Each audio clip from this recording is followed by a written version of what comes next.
ধর্ম শান্তির কথা বলে। পৃথিবীতে যে 5,000 ধর্ম আছে, প্রত্যেকটা ধর্ম সত্য, সুন্দর, কল্যাণ, ন্যায়নীতি, আদর্শের কথা বলে এবং একজন সৃষ্টিকর্তা অবশ্যই আছে সেই সম্বন্ধে বলে। কিন্তু এই ধর্ম নিয়েই জগতে সবচেয়ে বেশি অশান্তি এবং এই ধর্ম নিয়ে এত বেশি যুদ্ধবিগ্রহ হয়েছে যে কোটি কোটি লোক মারা গেছে। জানেন তো যে আমাদের নবী মুহাম্মদ সাল্লাল্লাহু আলাইহি ওয়াসাল্লাম 75, 85, 95 মতান্তরে 105টা যুদ্ধ করছে, তাই না? যাই হোক, আল্লাহ আমাদেরকে মাফ করুক, আমাদেরকে হেদায়েত দান করুক, আমাদের ভালো পথে পরিচালিত করুক। আচ্ছা, কোরআন থেকে আমি খুব গুরুত্বপূর্ণ কয়েকটা আয়াত আলোচনা করব, চলেন আমার সাথে থাকেন। আল্লাহ বলেন, তোমরা বলো, আল্লাহ বলতেছে তোমরা বলো আমরা আল্লাহ হতে মানে নিয়েছি, অর্থাৎ সৃষ্টিকর্তা। আল্লাহ মানে কি? সৃষ্টিকর্তা। এবং যা আমাদের প্রতি মানে কি? কোরআন। এবং ইব্রাহিম, ইসমাইল, ইসহাক, ইয়াকুব ও তার বংশবলীর উপর যা অবতীর্ণ হয়েছে। এই সমস্ত নবীদের প্রতিও কিন্তু আলাদা আলাদা কিতাব ছিল, সহিফা ছিল। ইব্রাহিমের পরও ছিল, ইসমাইলের পরও ছিল, ইসহাকের পরও ছিল, ইয়াকুবের পরও ছিল, এখনও আছে। ছোটো ছোটো পুস্তিকা আছে এবং তারা আলাদা আলাদা ছোটো ছোটো ধর্মে বিভক্ত আছে, কিন্তু এই বিষয়গুলো আমরা জানি না। আপনি জেনে নিন। বুক অফ ইনক নাম শুনছেন না? বুক অফ ইনক, এটা একটা ধর্মগ্রন্থ, তাই না? এরকম তো আরও অনেক আছে, আমার মনে নাই এই মুহূর্তে। যাক, তাহলে তোমরা বলো আমরা আল্লাহ হতে মানে নিয়েছি এবং যা আমাদের প্রতি অবতীর্ণ হয়েছে কোরআনে, এবং ইব্রাহিমের প্রতি অবতীর্ণ হয়েছিল, ইসমাইলের প্রতি অবতীর্ণ হয়েছিল, ইসহাকের প্রতি অবতীর্ণ হয়েছিল, এবং ইয়াকুবের ও তার বংশাবলীর উপর যা অবতীর্ণ হয়েছে, এবং মূসা ও ঈসাকে ও অন্যান্য নবী। দেখেন যে সবার কথা চলে আসছে, অন্যান্য নবীদেরকে তাদের রবের পক্ষ, রব মানে কি? আল্লাহ বা সৃষ্টিকর্তা, রবের পক্ষ থেকে যা দেওয়া হয়েছে আমরা তাদের মধ্যে কোনো পার্থক্য করি না।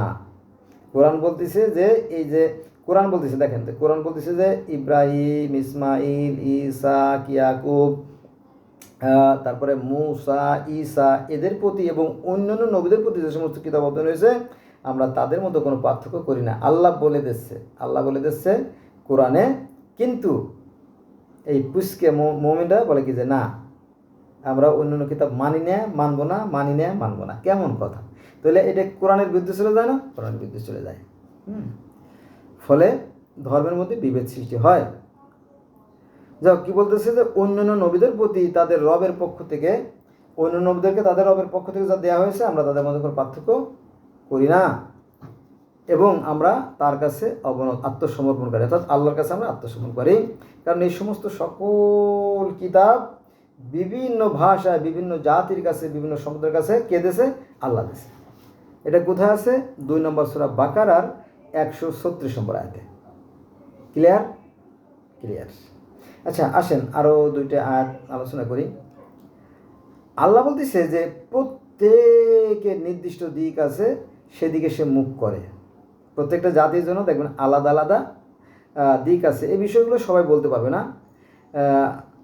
যেহেতু আমি জগতের বিভিন্ন ধরনের ছাত্র, আমি কিছুটা বলার যোগ্যতা রাখি। সেটা হচ্ছে যে আজ থেকে 7,500 বছর আগে মিশরীয়রাও সেই এক সৃষ্টিকর্তার আরাধনা করত, আর তারা আরাধনা করত জিগরাত নামক প্রার্থনালয়। তারপরে আজ থেকে 16,000 বছর আগে বা তারও বেশি সময় আগে এই যে আপনার সুমেরীয়, ব্যাবিলনীয়, মিশরীয় ধর্মের লোকেরা যে সমস্ত সৃষ্টিকর্তাকে মানত, তারা শামহাট মন্দিরে তারা সৃষ্টিকর্তার আরাধনা করত। ঠিক আছে? তারপরে এই যে বর্তমানে যে ফিলিস্তিন, ইসরায়েল, লেবানন, জর্দান, এই জায়গা, এর আগে কেনানাইট ধর্ম ছিল, তারপরে ব্যাবিলনীয় ধর্ম, তার আগে ছিল আপনার জেবুসাইট ধর্ম সেই সৃষ্টির সংলগ্ন থেকেও কিন্তু এই বিষয়গুলো আমাদেরকে জানতে দেয়া হয় না। ফলে মানুষের মধ্যে এই ধর্ম নিয়ে হিংসা, বিদ্বেষ, ঘৃণার সৃষ্টি। ঠিক আছে?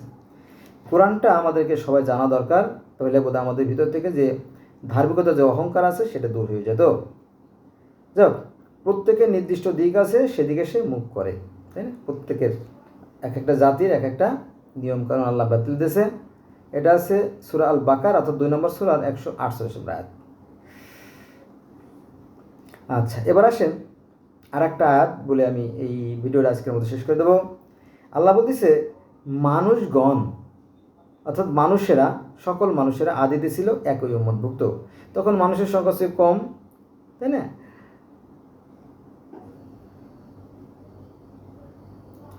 হ্যাঁ, পরে যখন মানুষের সংখ্যা বেড়ে গেছে তখন মানুষের মধ্যে মতভেদ সৃষ্টি হয়েছে, মতভেদ সৃষ্টি করে তারা বিভিন্ন দলে বিভক্ত হয়ে গেছে। তো বিভিন্ন দলে বিভক্ত হওয়ার পিছনে আবার সৃষ্টিকর্তার ইচ্ছে ছিল। আল্লাহ বলতেছে যে তোমার পূর্ব ঘোষণা না থাকলে এই বিভক্তি হতো না, সকল মানুষ হতো একই অম্বভুক্ত। যে কথা আপনারা জানলেন যে মানুষগণ আদিতে ছিল একই উম্মতভুক্ত, ইচ্ছে করলে আল্লাহ সমস্ত মানুষকে উম্মতভুক্ত করতে পারতেন। এটা আছে 2 নম্বর সূরা বাকারার 213 নম্বর আয়াতে। ক্লিয়ার? কিন্তু আল্লাহ তো করেন না, আল্লাহ তো বিভিন্ন জাতি। আপনি যদি ইসে যান, মানে একটা কথা আছে, example is better then percept. আপনি যদি বাজারে যান তাহলে দেখবেন যে সেখানে আছে আপনার ওই ল্যাংড়া, মোহনভোগ, Gopalbhog, Kshirsagar, banana mango, banana, হ্যাঁ ব্যানানা ম্যাঙ্গো মানে আম, তারপরে আছে আপনার চুষা, তারপরে আছে ফজলি, সুরমায়া ফজলি, নানান জাতের, তাই না? হিমসাগর, হরেক রকমের। এক আমের মধ্যে যদি এত রকমের থাকতে পারে তাহলে মানুষের মধ্যে কেন এত জাত থাকতে পারে, তাই না? এগুলো সবই তার ইচ্ছা।